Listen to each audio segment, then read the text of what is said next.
Efesios capítulos 4 al 6. Venimos de 3 capítulos que Pablo nos está diciendo en detalle todo lo que Dios hizo por nosotros, por su gracia, ojo.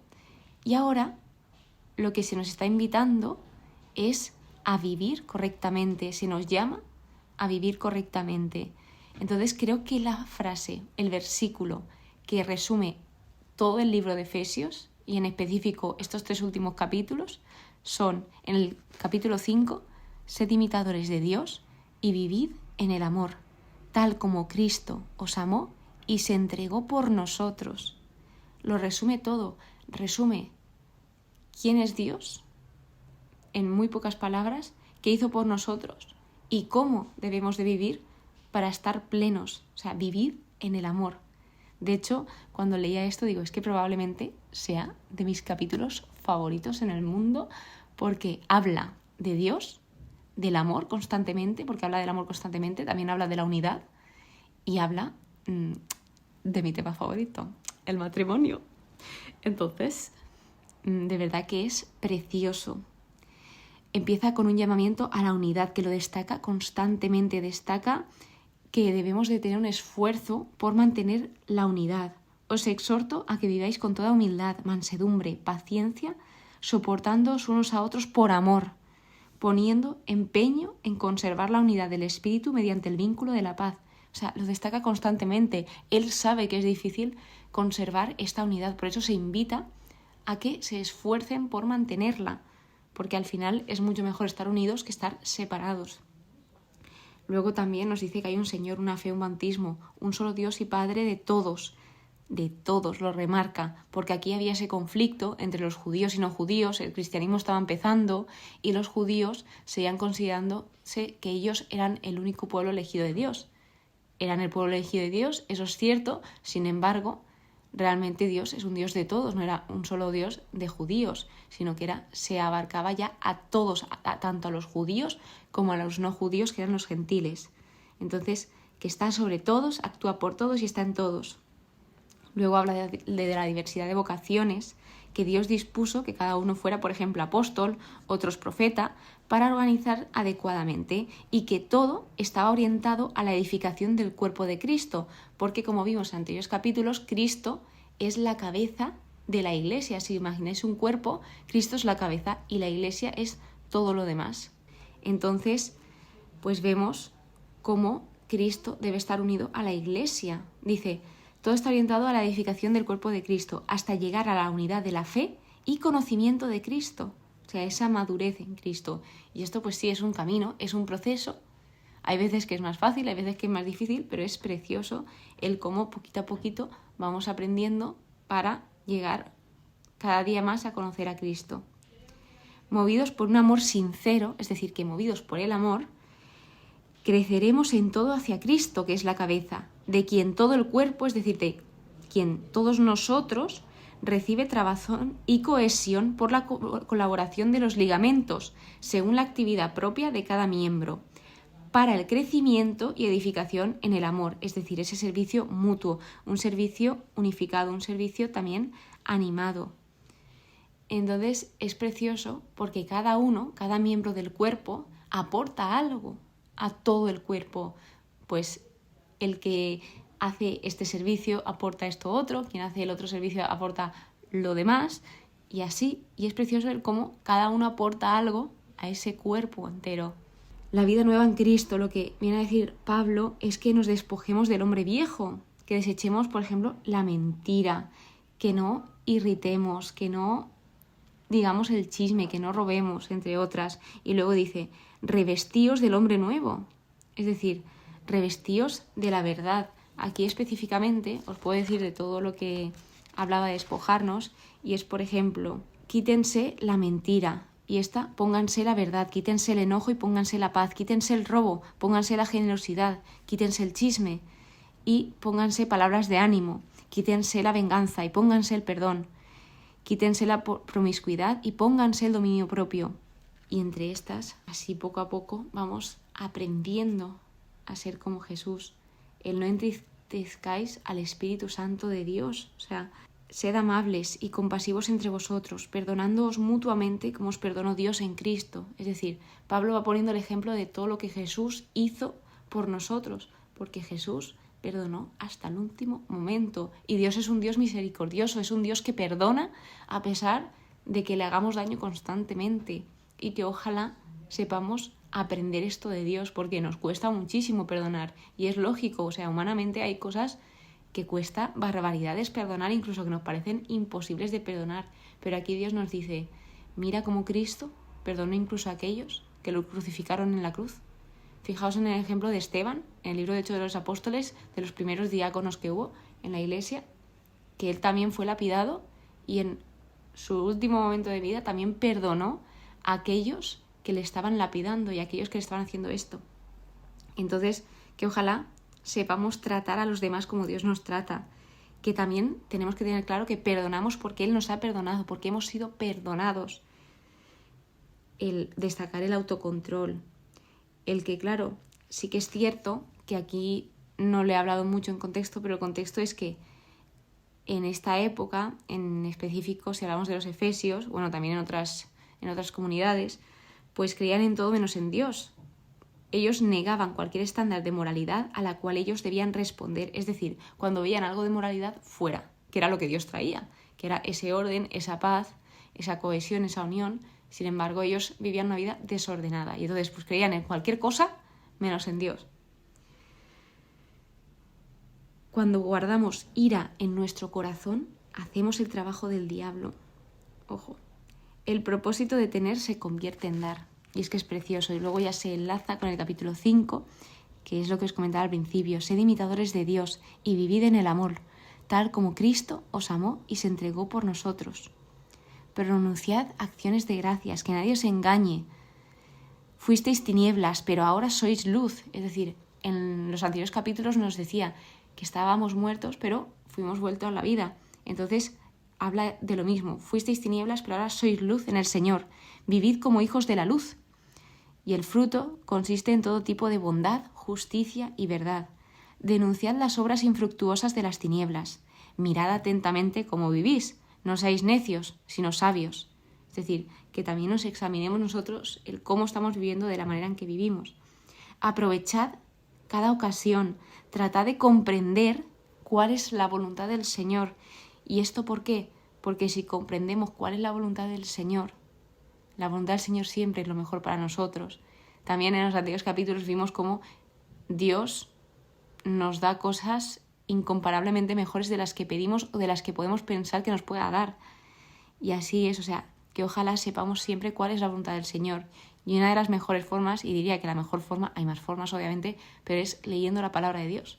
Porque qué mejor sitio para encontrar la voluntad del Señor que conociéndole a Él y conociendo su palabra.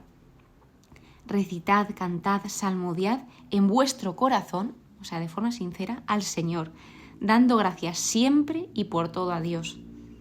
Y luego viene mi fragmento favorito en estos capítulos, que es la moral familiar, el modelo ideal de matrimonio humano. Bueno, este es un fragmento que causa muchos conflictos y a mí me da mucha lástima porque justamente, o sea, sí que es cierto que puedo entender que cause conflictos por los tiempos en los que corren, por lo que dice, porque leer hasta cierto punto ya no sigues escuchando por todo lo que engloba la sociedad hoy en día, pero es, diría que de los fragmentos más preciosos que puede haber, porque te está enseñando a amar como Dios ama y te está hablando de la entrega completa y de el amor de entregarte completamente por la otra persona, tanto de una parte como de la otra. Empieza, sí que es verdad que os voy a pedir que me escuchéis, porque os lo voy a leer todo seguido. Y bueno, creo que también lo voy a ir explicando. Pero bueno, lo que ya alarma a la gente es empezando con el sed sumisos los unos a los otros por respeto a Cristo. Es decir, aquí está hablando en plural, de ambos, de que todos seamos sumisos los unos a los otros por respeto a Cristo. Y a lo que se refiere con sumisos, que hay que indagar más estas palabras, porque hay palabras que se traducen porque es lo que más se parece. Sin embargo, no siempre significan lo mismo, porque hay palabras que, por ejemplo, la venganza, depende si habla de la venganza de Dios o del hombre, no tiene nada que ver la una con la otra en la Biblia, porque la venganza del hombre es con ira, con odio, con mala leche y la venganza de Dios no, es para hacer justicia, no es una venganza como nosotros la pensamos humana. Y aquí es lo mismo, igual que el amor que habla aquí no es el amor que pensamos humano, sino que habla de un amor mucho más allá. Así que ese ser sumisos significa seguir todos en línea, es decir, ser un equipo, con la actitud de ser un equipo, y que debemos de tener claro que esa sumisión o esa sujeción, mejor dicho, solo es a Dios realmente. Aquí te lo está diciendo, pero ahora entendéis por qué. Dice: mujeres, sed sumisas a vuestros maridos, como al Señor. El marido es la cabeza de la mujer, igual que Cristo es la cabeza de la Iglesia. O sea, aquí, cuando habla de cabeza, se refiere a jefatura y autoridad, tener la apropiada responsabilidad para dirigir y la redención de cuentas. Y aquí, por favor, continuad escuchándome, porque mucha gente se queda aquí. Dice: maridos, amad a vuestras mujeres como Cristo amó a la Iglesia y se entregó a sí mismo por ella. Es decir, que aquí lo que está diciendo: mujer, sujétate a tu marido, pero marido, tú debes de amar a tu mujer como Cristo amó a la Iglesia y se entregó a sí mismo por ella. Cosa que es muy fuerte esto, porque ¿cómo Cristo amó a la Iglesia? ¿Y cómo la sigue amando hasta el extremo? ¿Qué hizo Cristo por la Iglesia? Sacrificarse, entregarse a sí mismo, crucificarse por salvar a toda la humanidad. Entonces aquí está hablando de un amor ágape de parte del marido. Un amor ágape es un amor que se basa en la decisión, en la voluntad, no solo en el sentimiento, que sí, que el sentimiento es importante, pero aquí te está diciendo en decidir que tú quieres amar a tu mujer, como Cristo decide que quiere amar a la Iglesia. Es un amor que se refiere a la negación propia por el bien de otros. Entonces lo que nos dice es: así deben amar los maridos a sus mujeres como a sus propios cuerpos. El que ama a su mujer se ama a sí mismo. Y luego te empieza a dar las razones, porque nadie aborrece jamás su propia carne, porque cuando tú te juntas con tu mujer acabáis siendo uno. Este tema de la unidad que no paraba de repetir Pablo lo vuelve a remarcar aquí, que dice: por eso dejará el hombre a su padre y a su madre y se unirá a su mujer y los dos se harán una carne, es decir, de dos personas pasan a ser una. Entonces dice, claro, si sois una persona, nadie aborrece jamás su propia carne, antes bien lo alimenta y la cuida con cariño, lo mismo que Cristo a la Iglesia. Gran misterio es este, lo digo con respecto a Cristo y la Iglesia. En todo caso, este es el resumen: que cada uno de vosotros ame a su mujer como a sí mismo, y la mujer que respete al marido. O sea, tremenda responsabilidad de los hombres. Por eso es muy importante saber elegir, porque cuando nosotros elegimos al marido, o al revés, cuando el marido elige a la mujer, es una decisión propia, es una decisión totalmente libre hoy en día, gracias a Dios. Entonces, debemos de buscar a un hombre a quien podamos respetar, o a una mujer a quien te puedas entregar y negarte a ti mismo para entregarte totalmente a ella. Entonces, es muy importante y es la decisión, diría, que más importante de tu vida. Cuidado en quién eliges como marido, porque al final vas a ser uno en él. Y entonces, obviamente, pues, ¿quién se va a entregar a alguien que no la ame como Cristo amó a la Iglesia? Es que aquí habla en esa condición. O sea, por eso, al principio siempre esto ha creado mucho conflicto, porque se quedan en la parte de la mujer, pero no siguen con la parte del hombre. Entonces, pues, cuidado con quién eliges, y elige a alguien que tenga a Dios en primer lugar y que ame a Dios sobre todas las cosas, porque si es así, te va a amar a ti inmensamente, infinitamente, y se va a entregar por ti todos y cada uno de los días. El capítulo 6 continúa hablando de las relaciones humanas, y en esta vez habla de los hijos, que dice: hijos, obedeced a vuestros padres, y deja claro que dice: honra a tu padre y a tu madre, es el primer mandamiento que lleva consigo una promesa para que seas feliz y se prolongue tu vida sobre la tierra. Entonces es muy importante el obedecer a los padres, el honrarlos. Y esto es más como un deber hacia Dios que hacia el hombre. Igual que en todas las relaciones, cuando tú te estás dando a una relación, es como más hacia Dios, o sea, le estás dando a Dios que hacia el hombre en sí mismo.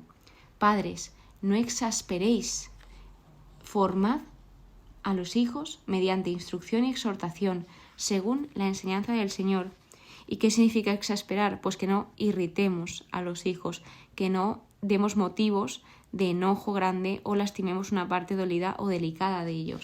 Es decir, que también seamos comprensivos, que les enseñemos. Esclavos, obedeced con respeto y temor, con sencillez de corazón, hacedlo de buena gana y como quien sirve al Señor y no a los hombres. Cada cual será recompensado por el Señor según el bien que hiciere. Amos, también habla de los amos, obrad igual que ellos, igual que los esclavos, teniendo presente que Dios, que es amo vuestro y de ellos, es decir, es amo de todo, está en los cielos y en Él no hay favoritismos. O sea, que todo nuestro trabajo es hecho para el Señor, aunque sea para otros, realmente estamos trabajando para el Señor. Y luego se da una de las imágenes más vívidas de la vida cristiana como batalla espiritual, que habla pues como alguien que se va en combate y habla de las vestiduras, de cómo se tiene que equipar para ese combate. Fortaleceos por medio del Señor, revestíos de las armas de Dios para poder resistir a las acechanzas del diablo, manteneos firmes. ¿Y cuáles son esas armas de Dios? Pues ceñida vuestra cintura con la verdad y revestidos de la justicia como coraza, calzados con el celo por el evangelio de la paz, embrazando siempre el escudo de la fe, para que podáis apagar con él todos los encendidos dardos del maligno, que se refiere al diablo. Tomad también el yelmo de la salvación y la espada del Espíritu, que es la palabra de Dios. Manteneos siempre en la oración y la súplica, orando en toda ocasión por medio del Espíritu, velando juntos con perseverancia e intercediendo por todos los santos. Y orad también por mí, para que Dios me conceda la palabra adecuada cuando abra mi boca, para dar a conocer con valentía el misterio del Evangelio. O sea, wow, todo lo que dice. O sea, las armas de Dios no son cosas materiales, sino son más cosas interiores, espirituales, que son la verdad, la justicia, el celo por el Evangelio, la fe y la palabra de Dios. O sea, con esto se pueden ganar muchos combates. Dios me conceda la palabra adecuada. O sea, fijaos cómo Pablo también pide que oren por ellos. O sea, muestra la importancia de la oración y también pide a los demás que oren por él, porque es muy importante. Aunque pienses que es una persona muy cercana a Dios, justamente, pues también lo necesita, que ores por él. Todo el mundo necesita que oren por ellos. Entonces, que ojalá siempre Dios nos conceda la palabra adecuada cuando abramos la boca, porque muchas veces la boca, en vez de dar vida, quita vidas, porque hacemos mucho daño con las palabras. Hablo, en este caso, por mí. Y por último, acaba con el final de la carta, donde habla de Tíquico, que les informará de todo y que les iba a enviar a este hombre para que sepan de ellos, de su situación, porque Pablo escribe esto desde la cárcel, y consuele los corazones de ellos, de esas comunidades, de los efesios. Entonces, qué preciosidad que Pablo, aun estando encarcelado, sigue evangelizando. No, esto no es un impedimento para él, es una oportunidad para llegar a ellos de otras formas, y además se preocupa por ellos en todo momento, porque estas cartas muestran ese interés y esa preocupación de Pablo por el ser humano, por los demás, y también pues que quiere darle ese ánimo en todo momento. Dejar claro que el bien siempre triunfará y el amor siempre vence. Espero que hayas aprendido en este capítulo. De verdad que a mí me apasiona siempre hablar del amor y sobre todo del amor conyugal, del matrimonio. O sea, para mí es un sueño, y ese tipo de amor, esa entrega del uno al otro es, o sea, inexplicable. Como Cristo amó a la Iglesia, así ama a tu mujer. ¡Wow! Y ese respeto de la mujer hacia el hombre. Muchísimas gracias de nuevo por estar aquí, por escucharme. Te espero en el siguiente capítulo, donde hablaré de la conclusión de este libro, de qué he aprendido, de qué lecciones me he llevado. Y nada, espero que pases muy buen día y que Dios te bendiga.